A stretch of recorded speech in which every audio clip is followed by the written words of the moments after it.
Okay, so I have a riddle for you. What do Alexander the Great, ancient Greek naked wrestling, and a 15-ton truck full of mud all have in common? That sounds like, I don't know, the start of a really strange joke, or maybe a fever dream I once had. It really does. But apparently, if you can connect those three things, you unlock the key to understanding one of the most difficult concepts in the entire Bible, specifically in the book of Romans. It's a bold claim, for sure.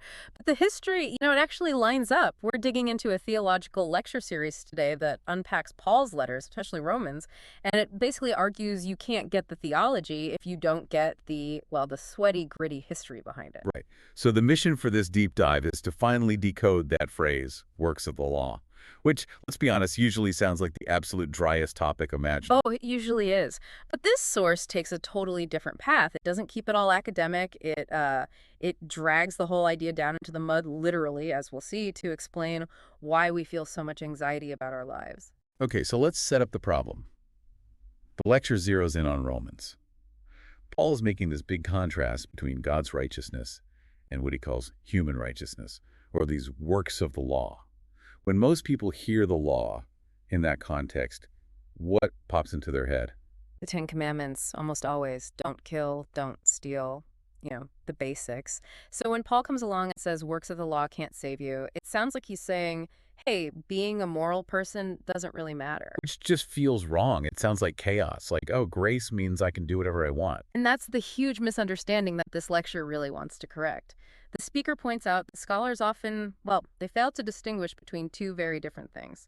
First, you have the Sinai Law, that's the moral core, the Ten Commandments, the don't murder stuff. Okay, so the universal rules for being a decent human. Exactly. But then there's this other category, Jewish law. And this is all about identity. Think of it less like a moral code and more like a team jersey. Or, even better, the difference between a traffic law and a passport. Okay, break that down for me. The Sinai Law is like the rule, don't drive drunk. It's about safety, about morality. It applies to everyone. But Jewish law became more like holding a specific passport that says, I belong to this country. It's about drawing boundaries. So Paul isn't saying go ahead and drive drunk. He's saying just holding the passport isn't what makes you a good driver. That is a perfect way to put it. Yeah. And to really get why these passports, these identity markers became so important, we have to go back in time to the guy who tried to erase them completely, Alexander the Great.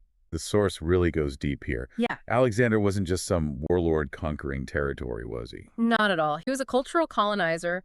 The lecture actually compares his whole operation to a modern think tank. He traveled with philosophers, with scientists, and they knew something that, modern advertisers know really well. You can't just force your culture on people. Right, it won't stick. No, you have to make it attractive. You have to seduce them into wanting to be like you. And that whole project was called Hellenism. It wasn't just a government. It was like a lifestyle brand. And the killer app for this lifestyle brand wasn't philosophy, was it? It was sports. The gymnasium. Which finally brings us to the naked wrestling. Unavoidably, yeah. The word gymnasium actually comes from the Greek word gymnos, which means naked. For the Greeks, this was all about celebrating the human body.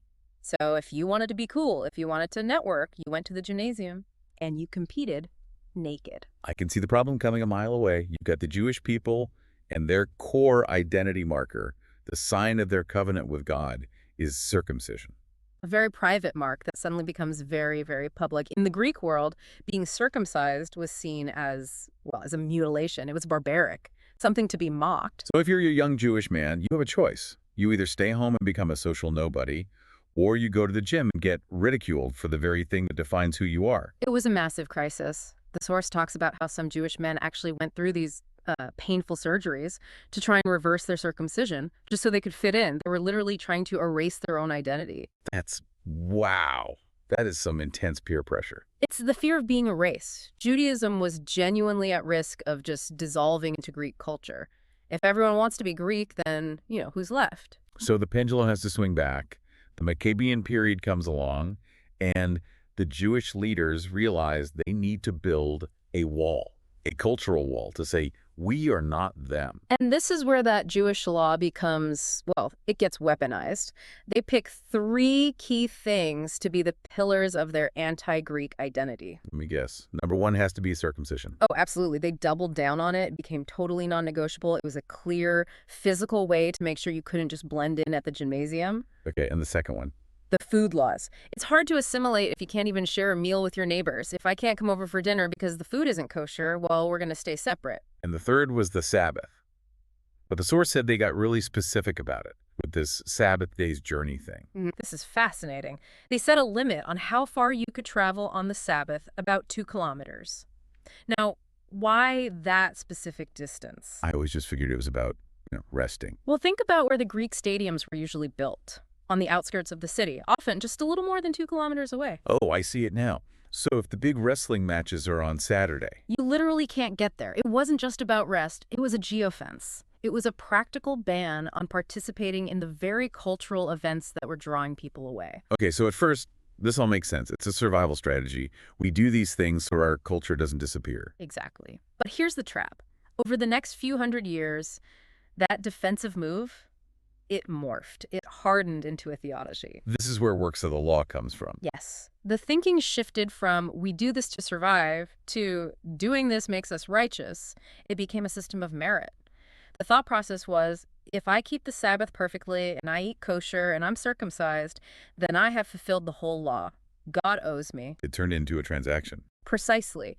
And that is what Paul is arguing against in Romans. He's not fighting against morality. He's fighting the idea that your cultural performance, your team jersey, obligates God to declare you a winner. Because if you think you've earned it, You don't need grace. you don't need a savior. You just need a scoreboard. Right.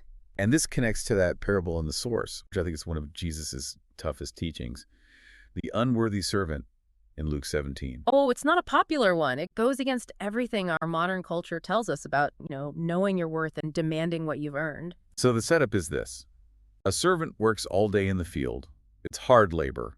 He comes inside at the end of the day, and any decent person would say, hey, great job, sit down, I'll get you a drink. The master in the story doesn't do that. He says, first you make my dinner, then you serve it to me, and after I'm finished, then you can go eat. And then Jesus just drops the hammer. He says, so you also, when you have done everything you were told to do, should say, we are unworthy servants. We have only done our duty. It sounds so harsh. It sounds incredibly depressing. I mean, honestly, if I work my tail off all day and my boss just says, you're an unworthy servant, I'm quitting. It feels like it completely devalues all your hard work. And I think that gut reaction is exactly the point of the parable. We feel that way because we're wired for merit. We think I put in the effort, so I deserve the reward. We see our relationship with God as a kind of contract. I do my part, so you owe me your part. But the servant in the parable isn't worthless. That's a really key distinction. He's not valueless. He's unworthy in the sense that he hasn't earned some special prize just for doing his job. He doesn't get to own the farm just because he plowed a field. So it's really a story about entitlement. It's about killing entitlement. It's recognizing that everything, the opportunity to work, the field itself, the food at the end of the day, it all comes from the master. It just cuts the legs out from under that mindset where we're always trying to negotiate a better deal with God. Which brings us finally to the mud. The mud bricks, yes. Because it's one thing to talk about ancient legalism. It's easy to judge them. But the source uses this story to show how we do the exact same thing. We've just swapped out, keeping kosher for having a successful career or running a good ministry. This story really makes it concrete. So the speaker in the lecture, he's sharing a personal story. He was building a retreat center, and he decided to use these artisanal mud bricks. Sounds nice. And risky. Very risky. He orders 3 huge 15-ton trucks of special earth. They get loaded up the night before, ready for delivery first thing in the morning. And then he checks the weather forecast. And it's his worst nightmare. Heavy rain. Now, for raw earth that's about to be made into bricks, rain is a complete disaster. If that dirt gets soaked, it's just sludge. Useless. And he makes it clear this wasn't just an inconvenience. He was so far out on a financial limb that if this shipment was ruined, he was looking at bankruptcy. He uses this really visceral Korean idiom to describe how he felt. Which means burning bowels. It's vivid, right? It's that feeling when anxiety just hits you in the gut. A twisting, sick feeling. We've all been there. Maybe not with mud, but with something. a deadline, a doctor's appointment. So the trucks are rolling, the sky's getting dark, he's panicking. So of course he prays. But the key is how he prayed. He's desperate, and he's basically saying, God, I am doing this good thing for you. I'm building a church retreat. You have to stop the rain. And then the miracle happens. The trucks get there, they unload with the crane, everyone is working like crazy, and the sky is just rumbling. But no rain. It holds off just long enough. They get the very last of the 45 tons of dirt under a tarp, and the instant they finish, the sky just opens up, a total downpour. Come on, that's the classic testimony story, right? I prayed, and God performed a miracle. Look how much God loves me and my project. That's what everyone else thought. The workers were all saying, wow, you must be really special. God really listens to you. You should feel so proud. But he didn't feel proud. Not at all. And this is the twist. He says instead of feeling validated or blessed, he was just hit with this wave of incredible shame. Shame. He got what he prayed for. Why shame? Because he realized his prayer, his burning bowels, was totally selfish. He asked himself this gut-wrenching question. Have I ever prayed with this much physical desperation for anyone else's suffering? He said, have my bowels ever burned for refugees, for people in a war zone, for the planet? And the answer was no. The answer is no. He only felt that life or death urgency when his own money and his own project were at risk. He saw that his prayer wasn't really about faith. It was human righteousness. It was the belief that because he was a qualified worker, a pastor building a church, God owed him good weather. And there it is. That's the works of the law trap in the modern day. I'm doing the right stuff, so God, you have to hold up your end of the bargain. In fact, he realized he was acting like an employee demanding a bonus, not an unworthy servant. So the miracle, he didn't see it as a reward anymore. No. He saw it as mercy. His realization was, I am a selfish person who only cares about my own little pile of mud, and God showed me grace anyway. It completely flipped his perspective from self-affirmation, look how great my faith is, to self-negation. Lord, forgive me for making this all about me. That idea of self-negation is so countercultural, though. It sounds a little like self-hatred.